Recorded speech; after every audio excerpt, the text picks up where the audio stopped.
avec Aurélien Evangelisti. Aurélien, tout d'abord, merci de nous recevoir chez toi. De rien, avec plaisir, bonsoir. Aurélien, une saison dégueulasse s'achève. Ouais. Alors, qu'est-ce que tu en retiens?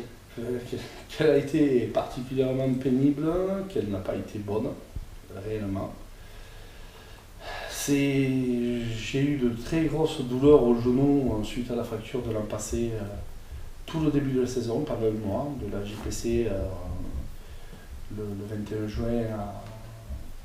Et j'ai repris réellement parce que j'étais forcé de me faire une attelle intégrale du genou, de la jambe, donc le 20 juillet. Donc j'ai perdu quasiment un mois à cause de ça, avec de grosses douleurs sur le genou.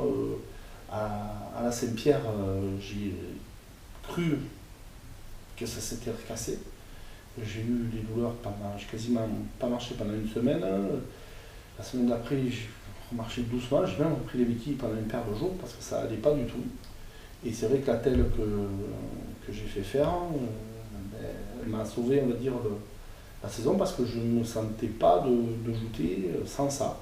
Et c'est vrai qu'elle m'a soutenu physiquement, mais elle m'a soutenu aussi psychologiquement. J'avais plus d'appréhension.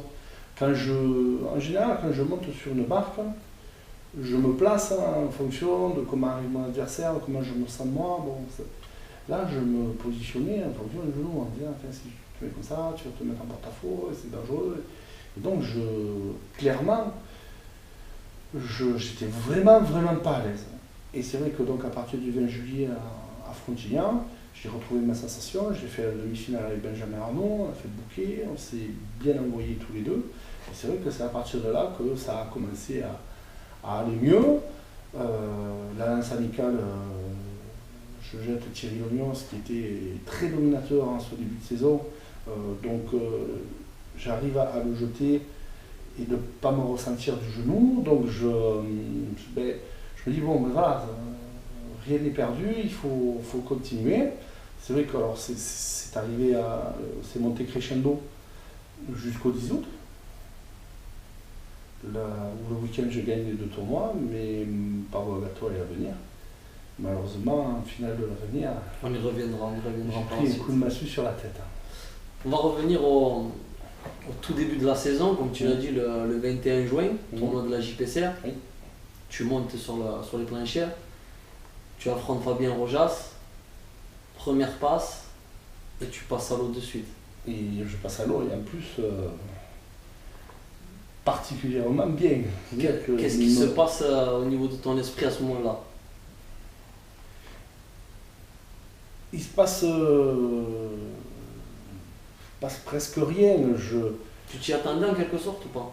Me faire escaper comme ça, aussi loin, aussi haut, aussi fort, non. Non, vraiment pas. Mais j'ai commencé à avoir de l'inquiétude par rapport au genou.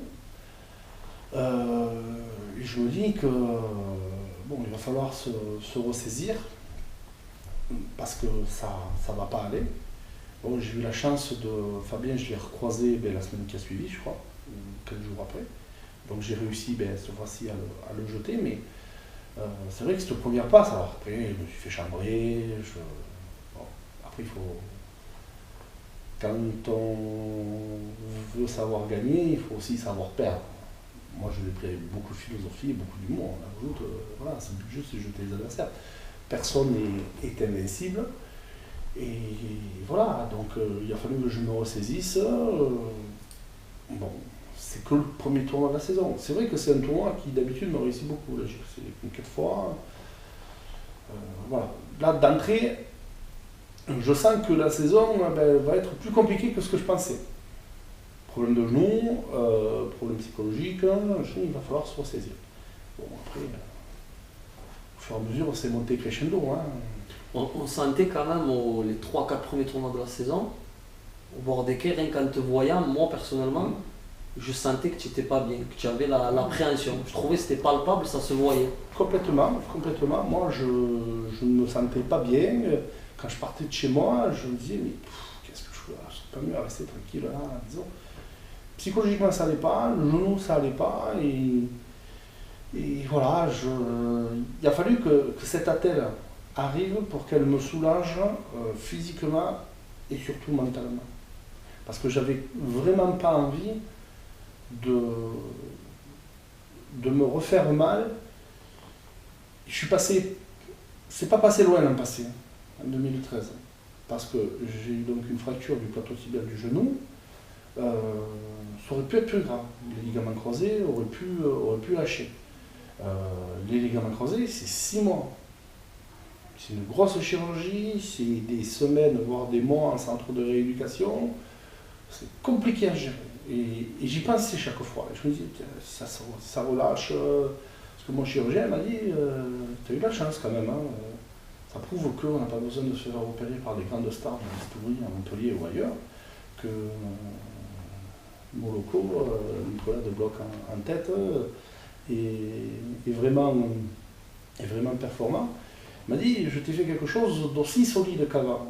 Pas de plus solide, pas de moins solide. Après, c'est psychologique. Après, c'est psychologique. J'avais cette hantise que ça vienne à relâcher et que, voilà, et que ce soit encore plus grave et que je reparte. Parce que ça m'est arrivé il y a maintenant 11 ans. En 2003, là, je me suis fait des ligaments croisés.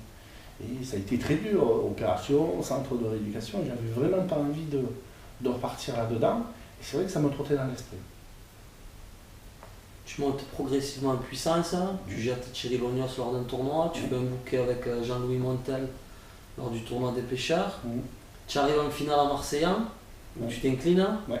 Et enfin, au Pavot à Gatois, la délivrance, tu t'imposes. C'est vrai. Je sentais que j'étais pas loin malgré tout. C'était qu'une somme de petits détails qu'il fallait arriver à mettre bien comme il faut. Et c'est vrai qu'au Pavot à Gatois, déjà l'environnement me plaît bien. Les bars du Pavot à Gatois, je les aime beaucoup. Ils ont des longues tétaines. C'est comme à l'avenir d'ailleurs, demain. Et psychologiquement, c'était le dernier tournoi de Louis-Philippe, qui est un ami proche, qu'on se connaît depuis longtemps. Donc voilà, je me sentais bien ce jour-là. J'ai eu le déclic contre Cédric Auger. Et à partir de là, j'ai commencé à enchaîner le tournoi jusqu'à Maxime en finale, où il n'a pas voulu de nano et moi je l'ai pris. Donc ça ne lui a pas porté chance. À moi, oui.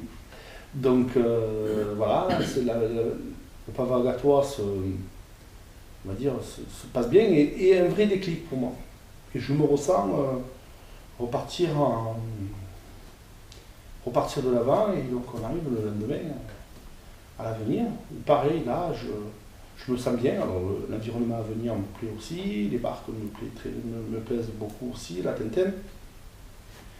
Et voilà, les jouteurs s'enchaînent, je ne suis pas mis en danger sur aucune des passes. Raconte-nous la passe finale. Donc. Et arrive la passe finale. La passe finale, contre David, on va dire que moi j'ai assez peu de souvenirs parce que moi j'entends le bruit, le boum, quand plancher, un flash, et je me rappelle quasiment plus rien après. Je revois Clémence Castaldo me tenir le cou parce qu'apparemment il y avait un problème avec la veine jugulaire. Et voilà, après je reprends un peu connaissance dans l'ambulance, l'hôpital, mais sur le coup je ne me rappelle quasiment plus rien.